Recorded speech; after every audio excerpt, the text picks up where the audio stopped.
राधे राधे दोस्तों, welcome to my new blog. कैसे हो आप लोग? आई होप कि सब अच्छे होंगे।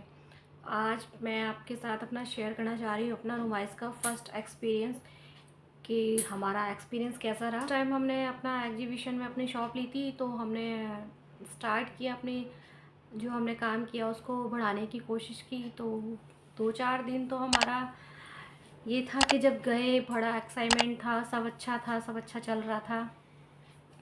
जोश रहता है, कोई भी काम करो स्टार्ट तो शुरू शुरू में स्टार्टिंग में लगता ही है सबको। तो हमारा भी यही था, हम भी बहुत खुश थे और बहुत मन से हमने अपनी शॉप की तैयारी की। टाइम लगा काफ़ी, वो आपने देखा होगा हमारे पिछले ब्लॉगों में, हमारी मेहनत देखी होगी। तो हमारा काफ़ी टाइम इसी में चला गया था। तो हम लोग जो है बहुत बिज़ी रहे थे, बच्चे थे नहीं, नानी के घर पे थे। उसके बाद जब हमने शॉप ली तो हमने उसको डेकोरेट वगैरह किया, जो हमने आपको दिखाया है सारा। उसके बाद जो है हमारा फर्स्ट डे हमारा ऐसे ही चला गया क्योंकि आंधी वगैरह आ गई थी। तो फर्स्ट डे तो हमारा नुमाइश का बस हम सामान लगा ही पाए थे, तो 1-2 कस्टमर ही आए थे। तो जिसे हम कहते हैं कि हमारी बोनी होना, वो हमारी हो चुकी थी। और उसके बाद नेक्स्ट डे मॉर्निंग में आके हमने दोबारा से सामान लगाया था, जो कि हमने अपने ब्लॉग में दिखाया था आपको। सब चीज़ हम आपको दिखा ही चुके हैं। तो बस हम अपना एक्सपीरियंस शेयर कर रही हूँ मैं कि क्या मेरा एक्सपीरियंस रहा है। उसके बाद सेकंड डे रहा जो हमारा ठीक ठाक रहा। कम दुकानें लगी हुई थी जब तक पूरी नुमाइश पूरी तरह से नहीं लगी थी। तो सेकंड डे भी हमारा ठीक रहा था। कह सकते हैं कि 1000-1200 रुपये राउंड कुछ फिगर था। उसके बाद थर्ड डे और भी अच्छा रहा था हमारा, और फोर्थ डे और भी बेस्ट रहा। फिर उसके बाद हमने एक राउंड लगाया। मतलब 4-5 दिन स्टार्टिंग के हमारे दिन पर दिन बढ़ ही रहा था, बेस्ट था। क्योंकि शॉप नहीं लग पा रही थी जब तक, तो बहुत बेस्ट चला था। उसके बाद फिर समर वेकेशन भी मोस्टली ख़त्म हो गया था। तो टाइम भी मतलब जो बच्चे अपने नानी के आए हुए थे या फैमिली नानी की आई थी वो वापस जा रही थी, और जो वापस अपने नानी के गए हुए थे वो वापस भी आ रहे थे। तो वो 2-4 दिन का पीरियड था, तो वो तो अच्छा रहा था। उसके बाद जो है फिर बारिश वगैरह आई और गर्मी इतनी बढ़ने लगी, गर्मी भी बहुत हो गई थी। तो उसके बाद धीरे धीरे धीरे धीरे नुमाइश का जो क्राउड था वो कम हो गया था। बिकॉज गर्मी और बारिश का सीज़न था, और ये जो है हमारा जो बुलंदशहर में नुमाइश का जो सीज़न होता है वो हमेशा होली के आसपास मार्च के राउंड होता है। फरवरी के बाद मार्च में, जो कि हमारी अलीगढ़ से हटकर यहाँ आती है। तो एक्सपीरियंस तो हम ये कह सकते हैं कि बस हमें सीखने को मिल गया, कह सकते हो आप। हमें जो है सीखने को मिल गया था कि हमें कैसे डील करना है ग्राहक को, या कैसे भी, क्योंकि आगे भी काम करना है। तो ज़रूरी नहीं है कि आप जो भी काम पहले करेंगे आप उसमें सक्सेस ही होंगे। तो बस यही हमारा रहा था। तो बस जब सुबह जाना और मतलब शाम को जाते थे हम लोग और रात को वापस आते थे। तो रहा ये था कि अभी मैं आपको क्लियर बताती हूँ। फोर्थ फिफ्थ डे हमारा ठीक रहा था। उसके बाद जो है क्राउड कम हो गया था गर्मी की वजह से, और शॉप भी आगे बहुत और भी खुल गई थी। तो उसी तरह से फिर जो क्राउड था सारा डाइवर्ट हो गया इधर उधर। और हमारी जो शॉप थी वो थोड़ा एकांत में थी, प्रॉपर उस जगह पर नहीं थी जिस जगह पर होनी चाहिए। तो उस चीज़ का भी बेनिफिट होता है जो हमें नहीं मिला। और हमने बहुत कोशिश की, उनसे बोला भी तो, लेकिन उसके बाद कुछ हो नहीं पाया। तो फिर जो था वो उसी में ही हमने करा। लेकिन बस कह सकते हैं कि बराबर पे छूट के हम घर आए। और क्योंकि उनका लेन देन भी करना होता है सब लोगों का, बिजली वालों का लेके सब दुकान वालों का, सबका। तो बस इतना बराबर सा रहा, हम थोड़ा बहुत कमाया भी। बट ये है कि अगर सीज़न पे लगती तो हमारा आराम से जो हम सोचे थे वो पूरा हो पाता। और मेहनत बहुत लगी। जैसे शाम को हम जाते थे 5 बजे जा रहे हैं, और हम रात के 2-2 3-3 बजे तक, 2 बजे तक आ रहे हैं, 1:30-2 बजे, आपने देखा ही होगा ब्लॉग में। उसके बाद फिर कई बार हम लोग खाना खाते थे, कई बार हम लोग भूखे भी सो जाते थे। कई बार हम वहाँ पाव भाजी वगैरह जब ज़्यादा तेज़ भूख लगती थी तो ले लेते थे, अदरवाइज़ घर पे कुछ रखा रहता था तो खा लिया करते थे। कई बार मैं बना के ले जाती थी। यही चलता रहता था। तो कभी जल्दी जाना होता था और ज़्यादा लगता था तो फिर उस दिन नहीं हो पाता था बनाना, क्योंकि पूरा दिन ऐसे निकल जाता था। सुबह उठो, क्योंकि मैं 2 बजे आ रही हूँ, फिर 2:30-3 बजे मुझे नींद इतनी जल्दी नहीं आती थी। 3 बजे के बाद मैं सोती थी। फिर वो बच्चों का स्कूल जाना होता था, फिर मैं 5:45 पे मैं उठ जाना, बच्चों को तैयार करना, बच्चों का लंच पैक करना, बच्चों को तैयार करना। तो आप समझ सकते हैं ये एक बार के लिए सो जाते थे, पर मैं नहीं सो पाती थी।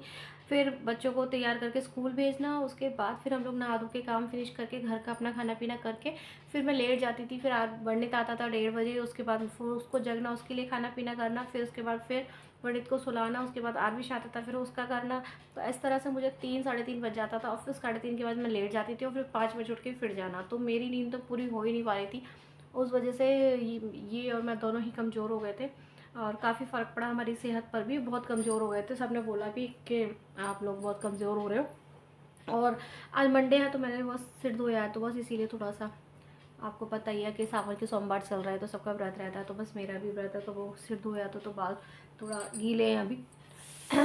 तो बच्चे स्कूल गए हुए हैं और हम लोग बस घर में बैठे हुए हैं। हमारे आगे का प्रोग्राम, जो आगे हम कुछ करेंगे उसकी तैयारी चल रही है। यही है बस, और आपका न्यू अपडेट तो यही है। और नुमाइश में जाना आना ये थका लेता था, बहुत थकान हो जाती थी और उसकी वजह से हम लोग कमज़ोर भी हुए, खाने पीने पे भी असर हुआ, हमारी सेहत पर भी असर पड़ा और हमारे रंग रूप पर भी असर पड़ा। लेकिन अब हम काफ़ी दिनों से घर पर हैं तो फिर से ठीक हो चुके हैं। बट मेहनत बहुत लगती है, लेकिन ये हमारे बस की बात नहीं थी, क्योंकि जो मेले में दुकानें लगाते हैं, मेले में जो लोग रहते हैं ना, उनको आदत होती है और वो तो उनका तो वहीं रहना होता है, वहीं सोना होता है। अब हमारा तो ये था कि हम तो यहाँ लोकल थे, तो लोकल से जाते थे और वापस आ जाते थे, तो ये चीज़ का बहुत फ़र्क पड़ता है। और उन लोगों को तो वहीं रहना है। ऊपर से हमारा जो है लाइट वाइट का आपको पता ही है, मैंने बताया था कि शाम को 7 बजे के बाद 7:30 तक आ रही थी लाइट और सुबह 3 बजे चली जाती थी। और फिर दिन की भी लो तो दिन भी प्रॉपर टाइम में नहीं थी, उसका अलग चार्ज था। तो उस वजह से पता नहीं वो लोग कैसे रहते होंगे इतनी गर्मी में। चलो सर्दियों में चल जाएगी, लेकिन इतनी गर्मियों में कैसे बिना पंखा, और उसके तो बेचारों की बहुत मतलब मेहनत है उनकी। और इस बार नुमाइश थोड़ी फीकी ही रही, कह सकते हैं। आराम से घूमने फिरने में और चाट पकौड़े खाने में कोई कमी नहीं रही। उसमें तो सब लोग बस बच्चों को झूला झूला, खिलौने दिलवाओ और घूमो फिरो और आइसक्रीम खाओ, बस यही वाला सीन था। और जिस तरह से हम अभी तक हम घूमते आए थे नुमाइश में, हम भी जाते थे नुमाइश घूमने के लिए, तो जिस तरह से हमने घूमी थी नुमाइश, ऐसा धक्का वक्का लगता था, इतनी तेज़ मतलब भीड़ रहती थी। तो बच्चों का भी लगता था हाथ पकड़े रहो कहीं खो ना जाए या।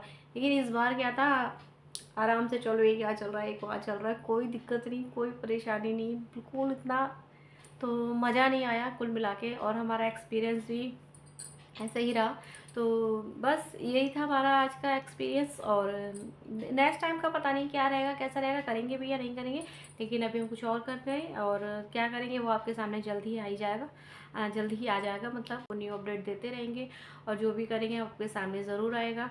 और ये अभी घर पर नहीं है, क्योंकि जो हमारे खेतों में धान लगे हुए हैं उसमें दवाइयाँ लग रही हैं, पानी वानी भी लगता है, दवाइयाँ भी लगती है, तो वो वहाँ गए हुए हैं। तो साथ में खेती भी चल रही है हमारी और हमारा काम भी चल रहा है, घर का काम भी हो रहा है, सब काम हो रहे हैं और वीडियो भी बन। तो फ्रेंड्स, मेरा एक्सपीरियंस अगर मैं बोलूँ तो बहुत मेहनत लगी, ख़ास तौर पे मेरी मेहनत ज़्यादा लगी थी। आदमियों की भी मेहनत थी, लेकिन लेडीज़ को घर भी करना पड़ता है और बाहर भी। तो कह सकते हैं कि हम के मेरे लिए मेरी डबल मेहनत हो गई थी। बच्चों को भी देखना, घर भी देखना और फिर बाहर भी देखना, तो बहुत ज़्यादा मेहनत थी। उस हिसाब से हमें रिज़ल्ट नहीं मिला है, क्योंकि अगर उसके अकॉर्डिंग देखा जाए तो एक मेले में अगर आप शॉप लगा रहे हो तो 1 महीने के लिए एक तो इनका चार्ज बहुत है, ऊपर से मतलब चार्ज तो है ही, लेकिन फिर भी थोड़ा बहुत तो करना चाहिए यार। अगर तुम इतना ले लोगे तो फिर वो दुकान वाले बेचारे क्या ही कमाएंगे। नहीं होना चाहिए। मैं तो सरकार से यही अपील करूँगी कि ये जो मेले दशहरे की जो दुकानें लगती हैं तो सबको एक ही रेट में दिया जाए, जो आपकी सरकारी रसीद होती है वही उसमें हो जाए। लेकिन वो ठेकेदारों के अकॉर्डिंग इतनी पैसे हाई फाई लिए जाते हैं ना, कि कोई अगर कुछ काम करने की सोच भी रहा है तो वो नहीं कर सकता है। तो बहुत चीज़ें होती हैं जो हमें नहीं पता होती हैं। अब हम इस अंदर फील्ड में घुसे तो हमें पता लगी कि कितनी सारी चीज़ें होती हैं, कितनी प्रॉब्लम्स होती हैं और कितनी परेशानी मतलब हमें फेस करनी पड़ती हैं। और कई बार रिज़ल्ट उसके अकॉर्डिंग नहीं होता है जितना हम खर्च कर चुके होते हैं। तो ये चीज़ें जब तक दूर के ढोल सुहावने होते हैं, वही वाली बात कह सकते हैं हम। तो बस यही था मेरा एक्सपीरियंस। आई होप कि आपको कुछ मदद मिले, कुछ काम करो तो आपको। अगर आपको मेरा ब्लॉग पसंद आए तो लाइक सब्सक्राइब करना ना भूलें। Bye bye.